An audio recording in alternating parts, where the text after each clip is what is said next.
Assalamualaikum warahmatullahi wabarakatuh. Iblis pidato kepada manusia. Terdengar asing bukan? Tapi percaya tak percaya, ternyata iblis pernah menyampaikan pesan-pesan yang selama ini disepelekan umat muslim. Kapan pidato tersebut dilaksanakan? Dan apa saja pesan rahasia yang disampaikan iblis dan membuat hati manusia terasa tersayang? Bukan cuma khatib, ustadz, atau kiai yang pernah memberikan khutbah pada manusia. Jika selama ini ceramah identik dengan orang-orang alim, dekat dengan Allah Subhanahu wa Ta'ala, namun ada sebuah kisah yang memperlihatkan bagaimana iblis memberikan nasihat kepada manusia. Mungkin terdengar aneh, mustahil, mana mungkin. Apalagi kita menganggap manusia memiliki status yang lebih baik dari iblis. Pidato ini tak dilakukan iblis saat di bumi. Saat momen perhitungan, manusia akan dibagi dalam dua kelompok. Allah Subhanahu wa Ta'ala akan memasukkan orang-orang beriman ke dalam syurga dan menikmati segala fasilitas yang telah disiapkan. Sementara kaum kafir tentu saja mendapatkan sesuai perbuatannya di dunia, kekal dalam neraka. Tapi sebelum mereka diantar ke tempat akhir masing-masing, setelah hisab, iblis akan tampil di hadapan para penghuni neraka. Pidato tersebut sudah tertulis dan diabadikan oleh Allah Subhanahu wa Ta'ala dalam surah Ibrahim ayat 22. Dan setan berkata ketika perkara hisab telah diselesaikan, sesungguhnya Allah telah menjanjikan kepadamu janji yang benar, dan aku pun telah menjanjikan kepadamu, tetapi aku menyalahinya.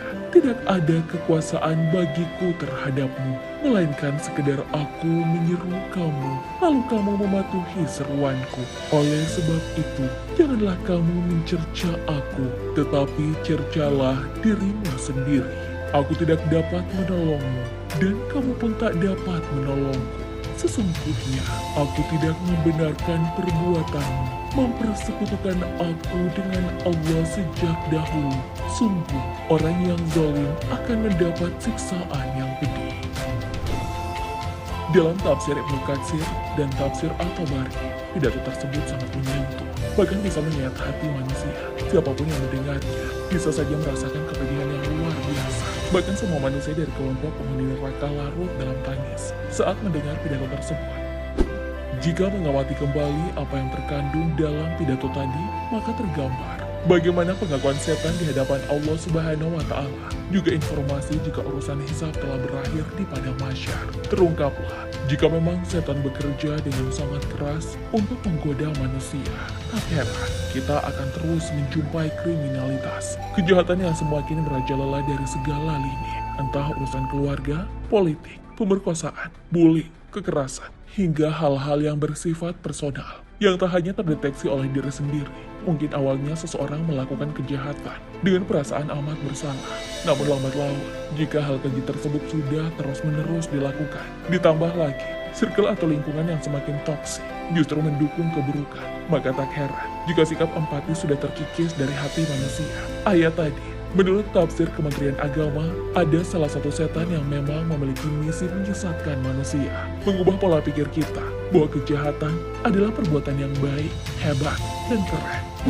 Tak hanya itu, setan juga menjadi PHP atau pemberi harapan palsu kepada manusia.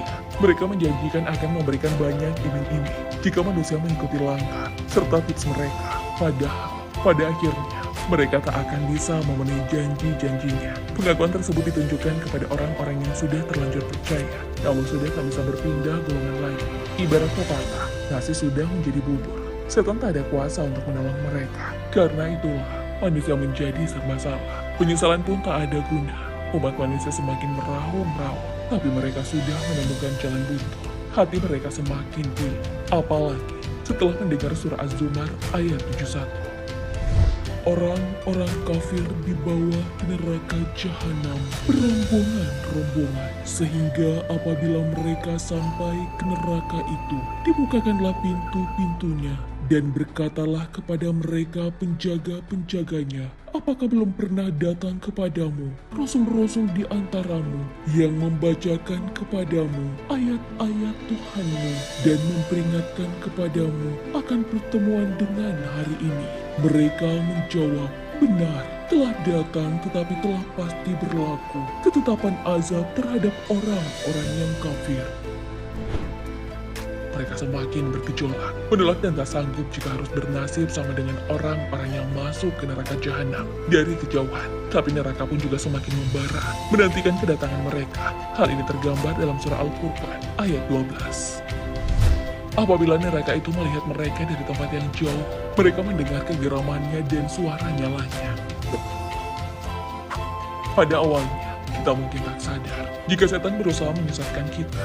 Bayangan api neraka bisa saja memudar ketika kejahatan sudah menutupi hati kita. Kita merasa bodoh amat, cuek, dan bebal ketika diberikan peringatan oleh Allah Subhanahu wa Ta'ala. Beberapa waktu lalu misalnya, kasus penganiayaan yang melibatkan anak seorang pejabat menjadi sebuah tamparan keras bagi kita tentang bagaimana bisikan setan begitu nyata untuk semua kalangan. Kita mungkin pernah mendengar kisah perampok, orang miskin yang mencuri karena ingin memenuhi kebutuhan hidup. Tapi berita tentang pejabat yang korupsi karena memenuhi gaya hidup lebih banyak mengisi timeline media sosial kita. Jika diamati, para pejabat ini sudah diberikan karunia dan rezeki yang berlimpah oleh Allah dari segi harta, tahta, serta pendamping hidup yang menawan. Tapi seolah tak pernah puas. Rasa haus itu terus-menerus menghantui manusia.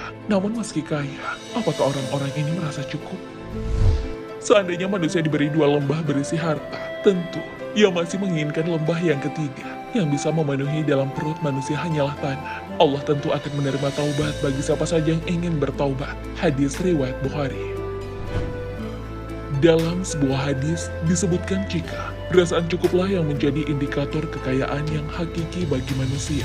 Hal ini disampaikan langsung oleh Rasulullah SAW. Kekayaan yang hakiki bukanlah dengan banyaknya harta, namun kekayaan yang hakiki adalah hati yang selalu merasa cukup. Hadis riwayat Bukhari dan Muslim.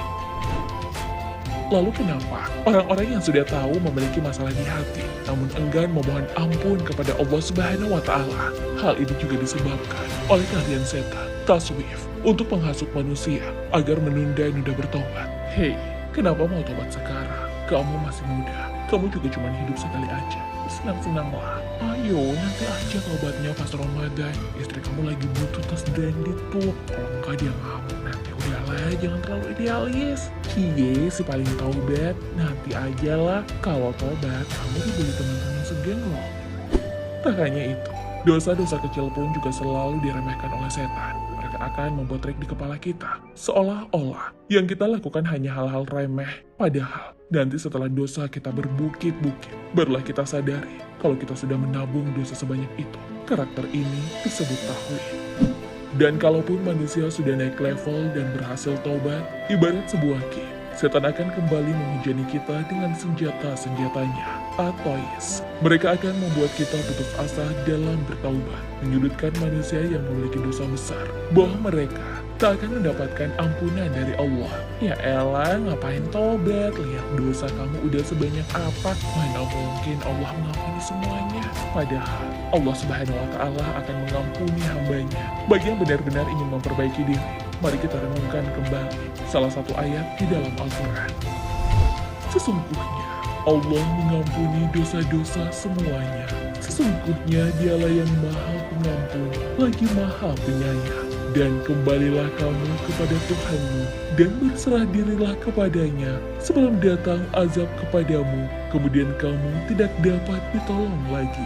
Al-Quran, Surah Az-Zumar, ayat 53 hingga 54. Namun ayat tadi tentu menjadi musuh bagi setan. Mereka akan memutarbalikkan fakta, sehingga kita akan sangat bucin kepada mereka. Karena itulah, Imam Al-Ghazali memberikan beberapa tips agar kita bisa melewati tantangan-tantangan tersebut. Sebagai muslim, kita harus berjuang menutup semua jalan, akses yang dilalui setan, sehingga mereka tak bisa mendekat, apalagi menguasai kita. Akan tetapi, boro-boro menutup akses jika kita pun tak tahu jalan pintunya. Ada pintu syahwat, pintu amanah, pintu dengki, iri, pintu makan minum berlebihan, pintu duniawi, pintu serba instan, dan ingin tergesa-gesa, dan pintu suuzon sama orang lain, khususnya umat muslim. Jadi tugas pertama kita adalah mengenali pintu-pintu tersebut lalu menutupnya rapat-rapat. Allahu a'lam bishawab. Wassalamualaikum warahmatullahi wabarakatuh.